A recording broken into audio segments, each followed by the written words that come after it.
Hello everyone, welcome to my channel and welcome back to my another new blog. তো সুদীপা মাংসিক ব্লগে তোমাদের সবাইকে অনেক অনেক ওয়েলকাম। তো তোমরা সবাই কেমন আছো? আশা করি খুব ভালোই আছো, কিন্তু চারিদিকে যা গরম পড়েছে তাতে ভালো থাকার আর উপায় নেই। অনেক দিন পর, প্রায় 1 মাস পর আমি লং ভিডিও ছাড়ছি আমার ব্লগে। হয়তো তোমরা ভুলেই গেছো, কিন্তু আমি চাই যে তোমরা আমাকে ভুলে যেও না, সারাক্ষণ মনেই রাখো। তো দিনটা ছিল হচ্ছে 24শে মার্চ, অনেক দিন আগে। হ্যাঁ, আমার ফোনের কিছু প্রবলেম হওয়ার কারণে, মানে স্টোরেজ ফুল হয়ে যাওয়ার কারণে, আরও নানান ব্যক্তিগত কারণে আমার এতদিন ব্লগ আপলোড করা হয়নি। তবে যে যে দিনগুলো জানো স্পেশাল দিন, সেই সেই স্পেশাল দিনগুলো আমি অবশ্যই ক্যাপচার করে রেখেছিলাম। তো দিনটা ছিল হচ্ছে 24শে মার্চ, মানে দোল পূর্ণিমার আগের দিন।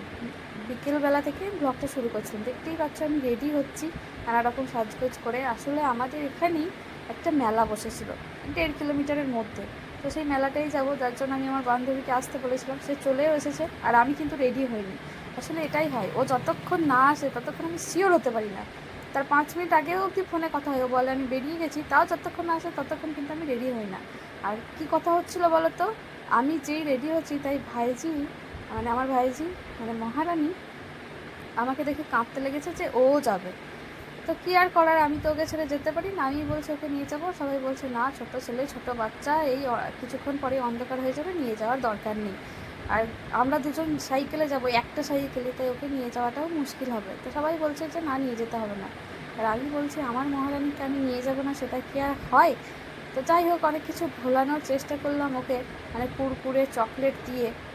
কিন্তু তারপরে মনে হলো যে না, ওকে নিয়েই যাই, একটুখানি তো থাকবো, আর বিশাল বড় মেলা বসেনি, যেটুকু এবার দেখেছি, তোকে নিয়ে যাই। ছোটো বাচ্চা মানুষ ঘরে থাকবে, কান্নাকাটি করবে, এটাই আমি মহারানীর মাকে, আমার মাকে আর আমার বান্ধবীকে বোঝাচ্ছিলাম যে যাক না, কী আর করবে, কিছুই তো করবে না। আর ও তো আমার সঙ্গে সেরকমভাবে কোথাও বেরোয়ও না, খুব কম বেরোয়। আসলে আমি হ্যান্ডেল করতে পারবো কি পারবো না সেটা সবাই খুব ভয় পায়।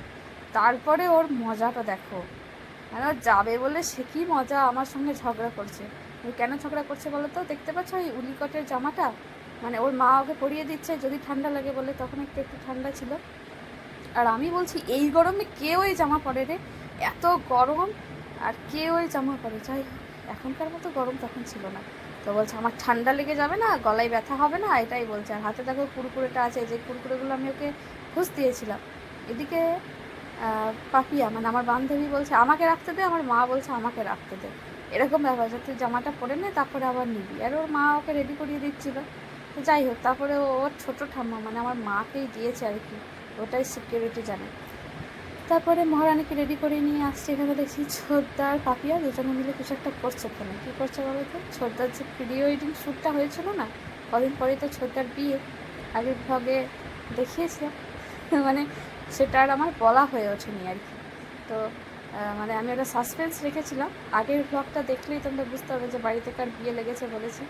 তো সেই প্রি ওয়েডিং শ্যুটটাই ছোটদার মোবাইল থেকে পাপিয়াকে দেখাচ্ছিলো। বাড়িতে সবাইকেই দেখিয়েছে, ওকে দেখানো হয়নি। আর এদিকে মহারানী বারবার বলছিল আমি লিপস্টিক করেছি, আমি লিপস্টিক করেছি, আমাকে দেখা। আর এই দুই মায়ের আর ঘুম আসে না, ওরা সেই দাঁড়িয়ে আছে আর ভাবছে যে ওরা যাবে কী করবে, শেষ পর্যন্ত ঠিকঠাক বাড়ি ফিরবে তো, ঠিকঠাক যেতে পারবে তো। তো দেখতেই পাচ্ছ পাপিয়া আমাদেরকে নিয়ে যাচ্ছে সাইকেলে। তো যাই হোক, বেশ এনজয় করে মজা করতে করতে যাচ্ছিলাম। আর মহারানীর সে কত কী গল্প রাস্তায় বেরোলেই ওর মনে পড়ে। তো এই যাওয়াটা কিন্তু বেশ সুন্দর ছিল, ভীষণই ভালো লেগেছিলো। যাই হোক, মেলাতে চলেও এসেছি, সাইকেলে করে তিনজনে মিলে চলেও এসেছি। আর এটা কিন্তু পাপিয়ার পক্ষে সম্ভব, ও বেশ হ্যান্ডেল করতে পারে এইসব ব্যাপার। মেলাতে এসে তারপরে ভাবছি এটা মেলা না কি, না কিছুই নেই, চারিদিকে ফাঁকা ফাঁকা, ওই 2-4টে দোকান। আর ম্যাক্সিমাম দোকান ছিল ওই হরেক মাল 10 টাকা, হরেক মাল 30 টাকা, হরেক মাল 40 টাকা। আর এই একটা রেস্টুরেন্ট ছিল। যাই হোক, তো ওখানে তো দেখছি লোকে বসে বসে মাছই দেখাচ্ছে, কোনো কিছু হয় না। আর মহারানী দেখো আমাকে টেনে টেনে নিয়ে যাচ্ছে, ওর সে কী আনন্দ। ঘরের বাইরে বেরিয়েছে, মা বাবা ছাড়া কেউ বকার নেই। আর ও তো ভালো করেই জানে পিপি তোকে বকে না, উল্টে ও পিপিকে বকে, পিপির ওপর শাসন চালায়। তো এখানে একটা ঠাকুর হয়েছিল রাধাকৃষ্ণ। তো সব শেষে ওই যে দূরে রয়েছে রাধাকৃষ্ণটা। তো চারিদিকে দেখতে দেখতে যাচ্ছি। চেডিগুলোকে দেখতে কিন্তু খুবই সুন্দর লাগে, কিন্তু কিনতে গেলে আমার হাতে ফোসকা পড়ে যায়, মানে এতই দাম বলে। যাই হোক, এখানে 100 টাকার 200 টাকার ব্যাগ ছিল। তো যাই হোক, এই যে ঠাকুরের কাছে এসেছি, কিন্তু ঠাকুরের অবস্থাটা দেখো, একটু ঝড় বৃষ্টি হয়েছিল, হালকা বৃষ্টি, তো সেখানে ওপর দিকের ওই যে সাজানো গোছানোগুলো সব হারিয়ে গেছে, মানে কেমন খারাপ হয়ে গেছে।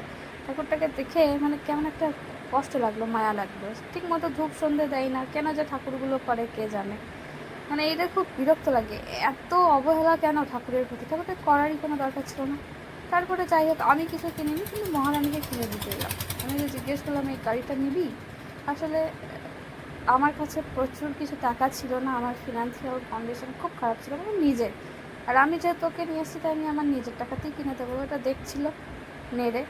তারপর অনেকক্ষণ দেখার পর ওর ওটা আর পছন্দ হয়নি, একটা ঘোড়া পছন্দ হয়েছিল, যেটা নিয়েছি, বাড়ি যাওয়ার পর দেখাবো। আর এই যে তারপরে এসেছিলাম এই দোকানটাতে, এখানে দেখে বেশ অবাক হলাম, এই ছোট্ট দুই ভাই মিলে দোকানটাকে সামলাচ্ছে, কি সুন্দর সামলাচ্ছে। এদের দোকান থেকে আমি ওই যে কাপড়ে লাগানো যে চিপটিগুলো হয় না, অনেক দিন ধরে খুঁজছিলাম, ভালো টাইট মানে পাচ্ছিলাম না। এখানে 35 টাকায় ভালো পাবো, এত ভালো, সেটা সত্যিই ভেবে উঠতে পারিনি। এই যে এই চিপটিগুলো নিয়েছিলাম কাপড়ে লাগানো। তো এই দুই ভাই মিলে মানে কত ছোটো থেকেই কাঁধে দায়িত্ব তুলে নিয়েছে, দেখে বেশ অবাক হলাম, বেশ ভালোও লাগলো। আর ওদের কথা শুনে বেশ মজা লাগছিল, বেশ ভালোও লাগছিল, এই ভাইটা স্পেশালি বেশ ভালো। তারপর আমার বাপিও চলে এসেছে, আসলে আমাকে কিছু টাকা দিতে এসেছিলো, মেলা দেখতে এসেছি বলে। মানে বাপি তো জানতো না, আমি হঠাৎ করেই প্ল্যান করে উঠলো, বাই তো কতক চায়ের মতো ব্যাপার। হঠাৎ করে আমি বাপিকে ফোন করলাম, তো চ মেলা থেকে ঘুরে আসি। আর ওর এদিকে, হ্যাঁ আমারও তো মেলা যাওয়া হয়নি, চ দুজনে মিলে ঘুরেই আসি, মহারানী এদিকে মজা দেখো। আর বাপি ওখানে কাউকে পেয়ে একটা গল্প করতে শুরু করেছিল। আর আমি নিজের জন্য বলতে শুধুমাত্র এই চাবি রিংটাই কিনেছিলাম, বেশ কিউট লেগেছিলো। তাই আমি ভেবেছিলাম নরম হবে, কিন্তু না, ওটা শক্তই ছিল। আর এই যে দুই বান্ধবী মিলে দুটো একই রকমের ক্লিপ কিনেছি, আমি কিনেছিলাম ভাইজির জন্য, আর ও কিনেছে ওর বোনের জন্য। তো তারপর পেট পুজো না করলে তো হয় না, মেলাতে এসে তো পেট পুজো করতেই হয়। তো এখানে আমরা ডিম চপ খেয়েছিলাম, যেটা এই যে ঠাকুমাটা ভাবছিল ভাজা হয়ে গেলেই খাবো। মহারানী বেচারা খেতে পারিনি, কারণ ওর ঝাল লেগে গেছিলো। অন্য খাবার ঝাল লেগে যায় তাও খেয়ে না, কিন্তু এই খাবারটা কেন খেয়ে আমরা কি কিনেছি গো? আর কি, আর একটা ক্লিপ আছে ওর। হ্যাঁ ও নিজেই বার করলো একটু। হ্যাঁ, ও একটু পছন্দ করে কিনেছে। তুমি পছন্দ করে কিনেছ? কে ভালো, মা ভালো না বাবা ভালো না পিপি ভালো? পিপি কিনে দিয়েছে, আর মা আর বাবা কিছুই কিনে দেয়নি। তাহলে কার সঙ্গে মেলা যাবি? আর পিপিকে তাহলে চক্ক দিবি তো? ফুকা বিরিয়ানি দিবি তো? বড় প্যান্ট খুলে দাও, বড় প্যান্ট খুলে দাও, গরম লাগছে না? মেলা থেকে এসে গরম লেগে গেছে। ও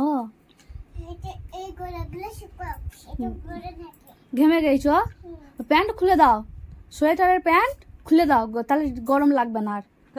হ্যাঁ খুলে দাও। কে কিনে দিয়েছে ক্লিপ? কে কিনে দিয়েছে? তাহলে আমি বলছিস ক্লিপ আর ঘোড়া কিনে নিয়ে এসছে। কি সান্না লাগছে গো, মাকে বলে দিস তাহলে, তুমি পচা পিপি ভালো বলবি তো? না বললে কিন্তু একবারে লাঠির বাড়ি, মনে থাকবে। বলে কি মুখ দেখি, ছোট বোতল খেয়েছে না, এখন জল খেয়েই যাবে। সত্যি কথা বলতে ওকে আমার আর কিছু কিনে দেওয়ার সামর্থ্য ছিল না, আমি নিজেও কিছু কিনতে পারিনি। মানে খাওয়া আর ওই কেনা মিলে যেটুকু টাকা ছিল সেটুকু শেষ হয়ে গেছে। বাকিও খুব বেশি টাকা দেয়নি, আসলে বড় মেলাও তো নয়। তো যাই হোক, গরমে ঘেমে টেমে যাতা অবস্থা, ও বেচারা সোয়েটার পরে ওরও নাজেহাল অবস্থা। তো এই যে আমার মহারানী বেশ সুন্দর লাগছিলো, মানে এই ক্লিপটা না রাতের বেলায় বেশি চকচক করছিল, দিনের বেলায় দেখে মনে হচ্ছিলো কিছুই নেই। চলো ভিডিওটা এখানেই শেষ করি, জানি না কেমন লেগেছে তোমাদের। ভালো লাগলে অবশ্যই লাইক কমেন্ট করে দিও, আর যারা নতুন দেখছো তারা অবশ্যই আমার চ্যানেলকে সাবস্ক্রাইব করে আমার পাশে থেকো, এরপরে ভিডিও আসতে থাকবে। তো কী আর বলবো, চলো আজকের মতো টাটা, এখানেই শেষ করছি ব্লগটা। সবাই ভালো থেকো, সুস্থ থেকো, পাশে থেকো, সাথে থেকো। দেখা হবে আবার নতুন একটা ভিডিওতে, ততক্ষণের মতো টাটা, বাই, রাধে রাধে।